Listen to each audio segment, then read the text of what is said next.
So I really enjoy this move. It's really exciting, something new.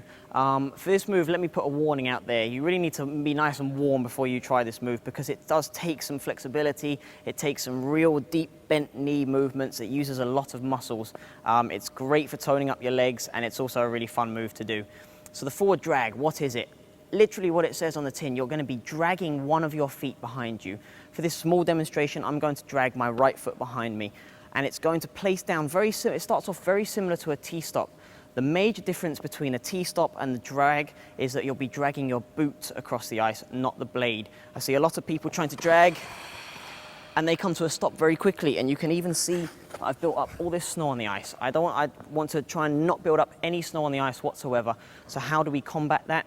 We get down as low as we can so I can slide along on my boot, and you'll be able to hear that there's no dragging of my blade behind me as I'm doing this. You want to make sure, if you see how bent my front knee is, it's way more than 90 degrees as I get low, and I have my arms up to keep myself balanced. So I see a lot of people doing the common mistake of going down. When they release their arm, their weight starts dropping in. Their arms are not horizontal whatsoever, they're way off there, and that's when you end up falling over.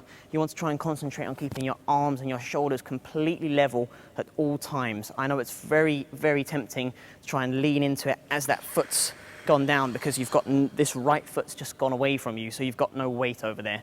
You want to make sure that you keep your arms level the whole time. So for this movement, another thing I see quite commonly, which is a mistake, are people opening their hip a little too much when they go down to that drag, so their foot ends up dragging either side of them. That's when you start curving, you start turning, and sometimes even start falling. So you want to make sure, if I do this demonstration towards you, that your foot is right behind you there. It doesn't want to be out to the side here or even on the other side. If I show you how it goes when I see people doing it too far over, here, and you start turning, and that's when you get out of control. Same thing for when it's too far on the inside also. You can also see that my position, once I get down into this position, I can even balance here a little bit, but look at the stretch that goes on between my leg here. You're going to feel a real pull. If you're doing it correctly, you're going to feel that this thigh muscle right here is going to be really elongated and stretched out. So this is why we really want to warm up for this move before you try it.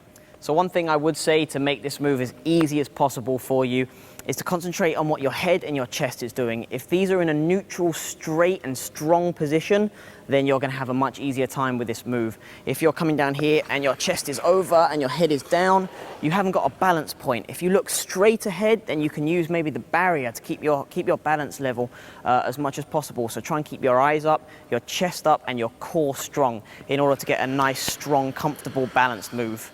It's also really important so that you can check what's coming up in front of you and you don't have an accident.